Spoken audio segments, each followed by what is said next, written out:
Hi everyone, my name is Lena and I'm a singer-songwriter. I'm super excited to welcome you to the Minifuse One overview tutorial. In this video, I'll explain what Minifuse One is, how it works, and why you should make it your go-to audio interface. Let's begin.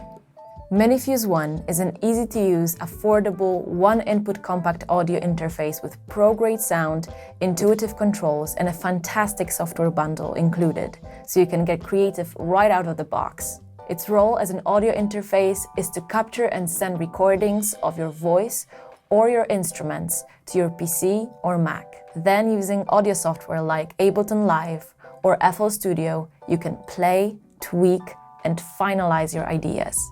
So if you're a guitarist, producer, vocalist, podcaster, musician, or a singer-songwriter like me, Minifuse One is a great starting point for your journey into audio creation. Minifuse One also comes in two colors, black and white. Let's explore its features step by step to see how it works. On the Minifuse One front panel, you'll see a combo input for connecting a microphone or instrument cable. When you want to record, this is where you'll connect your cable, like this.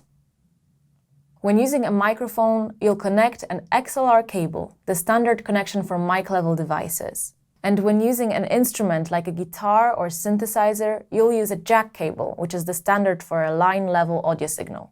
Line-level instruments usually produce a louder audio signal than microphones, so it's important to remember which type of connection you're using. Use the instrument selection switch below the input when you're connecting guitar, like this. Next to the input is the gain level knob for setting the appropriate level of your incoming signal.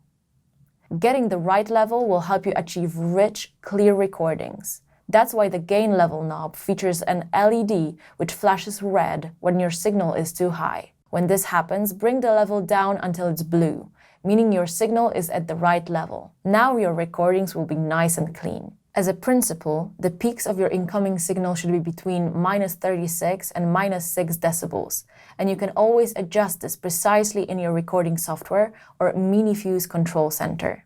Next, you'll see the 48V phantom power button for powering certain types of microphones. Some microphones need extra power to function, which we call active microphones. Active microphones usually have 48V written on them, in which case you'll need to activate Minifuse's 48V button. Mics that don't need power are called passive microphones, which don't feature built-in circuitry or preamps. These can be used with Minifuse without activating Minifuse's 48V button. Make sure you check what your microphone needs before connecting it. Next up, you'll notice the LED display, which indicates the volume of the output signal. Blue represents low output, while orange into red represents a higher output. The next section covers monitoring, which means the sound that you'll be hearing when you're using Minifuse. Here you'll find the volume, direct monitoring, and headphone controls. The volume control knob is straightforward. It defines the overall volume of the output signal of your session. In most cases, your speaker's volume is controlled by this knob. Next is the direct monitoring control. This helps you to switch between computer audio and direct incoming audio from your instrument or mic. When the direct monitoring button is off, you'll only hear the signal coming from your computer.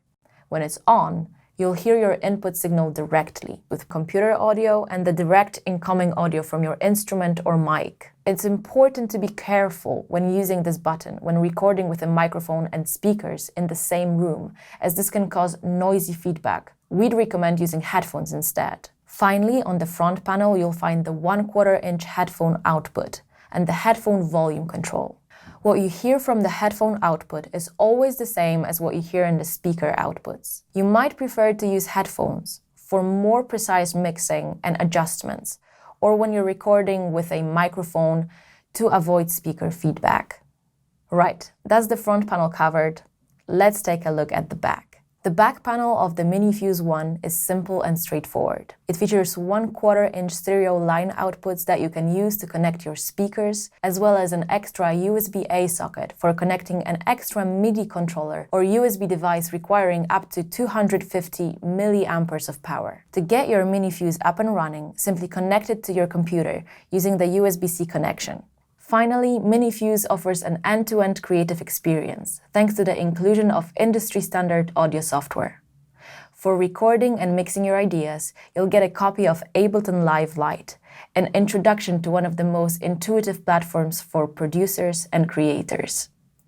You'll also get an exclusively curated range of plugins and software titles from Arturia and other leading names, including Analog Lab Intro, Delay Tape 201, Native Instruments Guitar Rig, Autotune Unlimited, Splice, and much more. With Minifuse Control Center, you can adjust your input and output levels, settings, and firmware updates, all from your computer. And that's it. Make sure to check out the separate episode on how to get started, which you can find here, to guide you through the installation and registration process of your unit. With Minifuse's easy-to-use architecture combined with great design and sound, it's the perfect companion whether you are starting out or evolving your skills as a musician and audio creator. Make sure to give Arturia a thumbs up and subscribe to the YouTube channel. Thanks for watching and see you soon.